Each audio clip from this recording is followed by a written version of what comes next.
Hello, everyone, and welcome to another X-Files episode. This is season 1, episode 17, EBE, and here we are, a little past the halfway point, and things are really starting to pick up. This is a Myth-Arc episode that deals with the concept of an EBE, and what an EBE is an extraterrestrial biological entity, or long for an alien life form.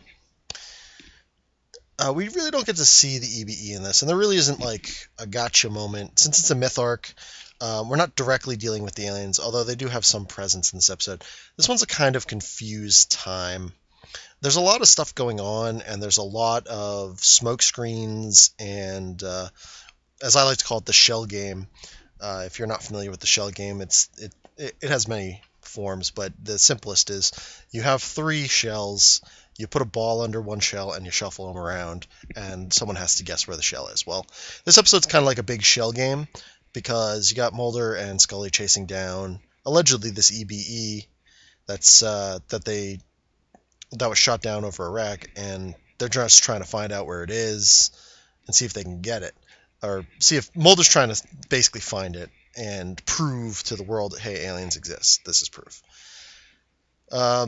It goes about as well as you might think, but anyway, that's about it in terms of, like, I want to say the monster of the week or sort of the plot. I'll go into the execs of the episode, right about now, actually. So this starts with a UFO getting shot down over Iraq, and it picks up some time later. I'm not. Time is not entirely clear, if I remember correctly. It's been a little while since I watched this episode, but it picks up in Tennessee. There's a truck driver, and he shoots something, and you see like this UFO overhead. And then it cuts to Mulder and Scully, and they're investigating that UFO sighting the next day, and with the truck driver, Ranheim. And he's let go. And the authorities in general are not being cooperative with Mulder and Scully. They don't see anything as this is consequential, and they basically let him go. As Mulder and Scully are going to leave the immediate area, one asks to borrow Scully's pen at like this travel agency or something like that, or like wherever they're renting a car from or something like that. I forget the exact like place, but anyway, suffice to say, they find out later that that woman planted a tracking device in them because they're onto something. They go back to Washington, and Mulder basically brings Scully to meet the lone gunman, and this is their first appearance. And they're an interesting group of guys. They're basically a trio of conspiracy nuts that may not be too far from the truth, especially since they're conspiracy nuts in the X-Files universe, and X-Files has kind of the all myths are true kind of thing going on. So that's interesting. They talk to him about all sorts of stuff, and he's like looking to get information on this EBE that allegedly they have. And they go through it, and Mulder meets with Deep Throat, and Deep Throat gives him these like photos of the Iraqi UFO, or this UFO that was sighted, and they go back and forth, and then they have the photo analyzed, and Dana's like, it's a hoax, because look at this moon reflection in this thing. It's not real, because it was obviously a doctored photo, because the moon shouldn't be at that angle, and yada, yada, yada. So, Mulder starts really chasing after the UFO, and they go after they finally track down the truck, and they find it, and then a bright light comes over them, and they find the truck stalled out on the side of the road. Backs open up, and everything's emptied out of it. It looks like there was a space in the back of it for something to be held, but nothing's there now. Mulder thinks this was all set up for them to, basically as a way of saying, hey, we know you're onto this, back the fuck up. But Mulder will not be deterred, and they track it down to this power plant in Washington, Washington State, I believe, not Washington, D.C. Got to make the difference there.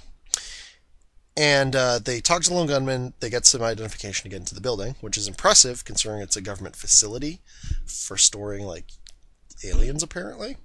Well, not really for storing aliens, but anyway, the guards apprehend Scully. They come after Mulder. Mulder's running away.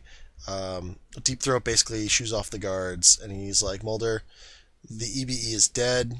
There's an arrangement between countries after Roswell that any living aliens found would basically be executed, and he's one of 3 men to have executed them, like executed the aliens. And Deep Throat lets them go, and that's pretty much the episode. And it's an okay episode, kind of middle of the road, honestly. Again, nothing's really resolved. You never really get to see any alien or anything like that. Come later, we'll get to see better things, but the aliens look pretty much like what you think. But yeah, season 1 is pretty big on the you don't get to see what the aliens look like, which is an interesting way of going about it. Anyway, I'm gonna give this one a solid 5 out of 10. It's average. When I first watched this episode a long time ago, when I first got season 1 on DVD, which was probably back in like 2005, 2004, 2005, long time ago. I've already slowly been collecting the seasons.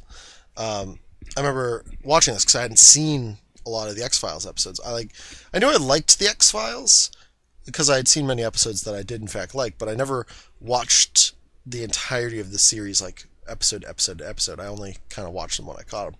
I thought this one was good back then, but now in hindsight, after having watched, I think at least the first 5 seasons pretty much back to back. Well, not quite back to back, but like, in order. This one's kind of There's not really a great payoff other than, oh, there's a shadowy government, better watch out, which is pretty much every Myth Arc episode. And this really doesn't give you anything. It really doesn't give you any meat to like chew on for a while. It's not like you don't get to know about purity or anything like that. Although that's coming up, and if you don't know what purity is, well, you may or may not get to find out in the season finale. Elmeyer Flask or Erlmeyer Flask. Anyway, folks, I've ranted on long enough, I think, about this. This is an okay episode. It's a Myth Arc, so check it out if you're following the Myth Arc. You could easily skip over it, although it is the introduction of the Lone Gunman, and if you like the Lone Gunman, definitely check out this episode, because they always raise an episode a little bit, and are quite entertaining, at the very least. But alright, folks, I'll see you next time for the episode Miracle Man. Alright, good night.